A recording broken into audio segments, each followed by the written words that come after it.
అందరూ నమస్కారం. మనం చాలా రకాల చిక్కుడు చూసాం. చిక్కుడు, పందిరి చిక్కుడు, పొట్టి చిక్కుడు, దసరా చిక్కుడు, ఇలాంటి రకరకాల వెన్నప్పాల చిక్కుడు, మనం చాలా రకాల చిక్కుడు చూసుకున్నాం. కానీ అటవీ ప్రాంతంలో గిరిజనులు ఎప్పటికీ తింటున్న చిక్కుడుకాయ ఇంకోటి ఉంది. దాన్ని మద్ది చిక్కుడు అంటారు. మద్ది చిక్కుడు అంటే ఏంటంటే, చూడండి చిక్కుడుకాయ ఎలా ఉందో, ఇది రెక్కల్లా ఉన్నాయి, 4 రెక్కల్లా. మద్ది చెట్టు కాయ ఇలాగే ఉంటుంది, నల్ల మధ్య కానీ తెల్ల మధ్య కానీ కాయ ఇలా ఉంటుంది. కానీ మద్ది చిక్కుడు అని పెట్టుకున్నారు పేరు. అలాగా పేర్లు అలా పెట్టుకుంటారు అన్నమాట. మామూలుగా మెక్సికోలో కూడా ఈ పంట ఉంది. అక్కడ కూడా మెక్సికోలో కూడా ఈ పంట ఉంది. అక్కడ తింటారు వాళ్ళు వింగ్స్ బీన్ అంటారు. అంటే రెక్కలు ఉన్నాయని వింగ్స్ బీన్స్ అంటారు. కానీ మన వాళ్ళు ఏంటంటే, మన వాళ్ళు జంతనాయి, మన వాళ్ళు అక్కడ దగ్గరలో ఏముందో ఆ పేరు పెట్టుకుంటారు అనమాట. అలా మద్ది చిక్కుడు పేరు పెట్టుకున్నారు వాళ్ళు. ఇప్పటికీ గిరిజనులు ఈ మద్ది చిక్కుడు తింటారు. ఇది ఇంటర్నేషనల్గా దీని చరిత్ర ఏంటంటే, హై ప్రోటీన్ ఉన్న ఆకుకూర ఇది అంటే ఈ 2వ స్థానంలో ఉంది ఈ మద్ది చిక్కుడు. ఆకులోని హై ప్రోటీన్ ఉంటుంది, దుంపలో ప్రోటీన్ ఉంటుంది, గింజలో ప్రోటీన్ ఉంటుంది. హై ప్రోటీన్ ఉన్న ఇది అనమాట అండి. అలాగా ఇప్పుడు ఏంటంటే ప్రపంచంలో చూసుకుంటే మెక్సికోలో ఉంది, మళ్ళీ మన గిరిజనుల దగ్గర ఉంది.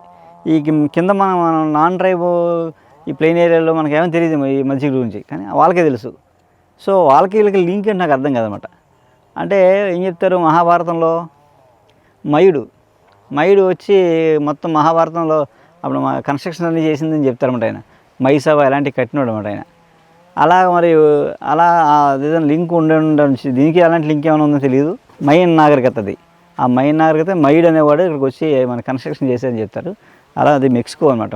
మైన్ నాగరికత మెక్సికోలో ఉండేది. అలాగే మెయిన్ మెక్సికోలోనే ఈ మద్ది చిక్కుడు ఉందనమాట. ఆ పంట ఉంది, ఎప్పటికీ తింటున్నారు. అలా వీళ్ళు ఇక్కడ ఏం చేస్తారంటే, ఆకు తింటారు కూరగా. చిక్కుడుకాయలు పచ్చి చూసారా, ఈ కాయలు లేతగా ఉన్నాయో కోసుకొని కూర వండి తింటారు. అలాగే దుంప కూడా కూర వండి తింటారు.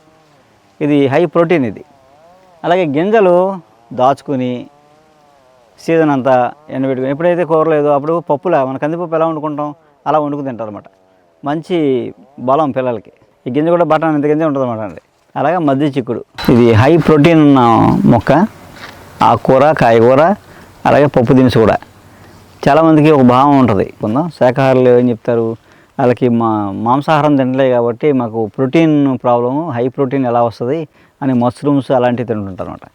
వాళ్ళకి ఇది బెస్ట్ ఆప్షన్ అనమాట అండి. సో ఇది మన ప్రాంతంలో పెరుగుతుంది. ఇది ప్రోటీన్కి ఎవరికైతే ప్రోటీన్ ప్రాబ్లం అనుకుంటున్నారో వాళ్ళు ఇది తినచ్చు అనమాట. అలాగే ఈ మొక్కలు మనం కూడా ఇప్పుడు ట్రైబ్సే తింటున్నారు కదా, మనం కూడా తెచ్చుకుని అక్కడి నుంచి గిన్నెలు తెచ్చి మనం వేసుకుంటే మనకి కూడా మనకు అలవాటు అవుతాయి. అలా మనం పెంచుకుని మనం తింటున్నాం, నెక్స్ట్ తరం కూడా తింటారు. అలా మరి ఇది అన్ని ప్రాంతాలకి విస్తరిస్తామన్నమాట ఈ చిక్కుడుకాయ. అలాగే ఎవరికైతే ఇంకా శాకాహారులు ఉన్నారో వాళ్ళకి ఒక వరం ఇది. అలాగే ఫిజికల్ ఎక్సర్సైజ్ చేసేవాళ్ళు, జిమ్లకు వెళ్ళి బాడీ ఎక్సర్సైజ్ చేసేవాళ్ళు, బాడీ బిల్డ్ చేసుకునే వాళ్ళు, వీళ్ళందరూ ఏం చేస్తారంటే హై ప్రోటీన్ కోసం ఈ ఎగ్స్ అని లేదా హై ప్రోటీన్ పౌడర్స్ కొనుక్కొని తాగుతారు. తాగ తప్పేం లేదు, కాకపోతే అది చాలా కొంచెం కాస్ట్లీ బాగా. అలాగా ఆ ప్రోటీన్ తక్కువ ఖర్చుతో అంతకన్నా అద్భుతంగా ఉండే ఇలాంటివి మీరు పప్పు ఇవన్నీ తినచ్చు అనమాట. కాబట్టి వాళ్ళకు కూడా మంచి బాగా ఉపయోగపడుతుంది. తక్కువ ఖర్చులో హై ప్రోటీన్ వస్తుంది అనమాట. అలా మనం అన్ని రకాలుగా దీన్ని ఉపయోగించుకోవచ్చు. అందరికీ నమస్కారం. నా పేరు సత్యనారాయణ, రాజమండ్రి మాది. నేను ఈ డాక్టర్ గారి దగ్గరికి 2021 నుంచి వస్తున్నాను. నాకు మెయిన్ ప్రాబ్లం అంటే C1 to C5 5 రిస్కులు దెబ్బతిని ఉన్నాయి. అప్పుడు అందరూ కూడా డాక్టర్స్ అందరూ కూడా దానికి ట్రీట్మెంట్ లేదు, ఇంకా టోటలీ బెడ్ రెస్ట్ అని చెప్పారు. కానీ డాక్టర్ దగ్గరికి వచ్చిన తర్వాత 1 మంత్లోనే నేను లేచి మామూలు తిరుగుతూ అన్ని విధాలుగా నార్మల్ అయి ఉన్నది ఇప్పటికీ.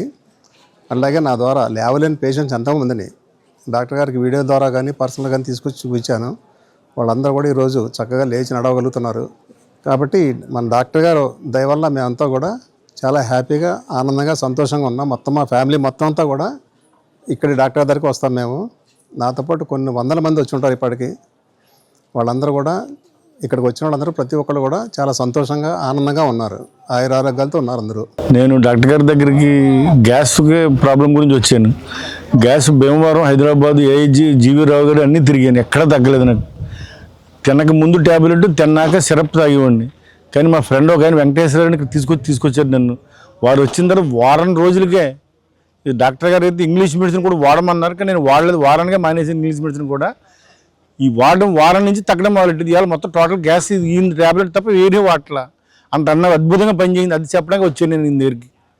కేవలం మందులు మామూలు కొరియర్లో వస్తాయన్నారు, కానీ నేను ముందే ఈయన చూసి కృతజ్ఞత చెప్పి వెళ్దామని వచ్చాను ఇక్కడికి. బాగా పనిచేసింది. చాలా ధన్యవాదాలు.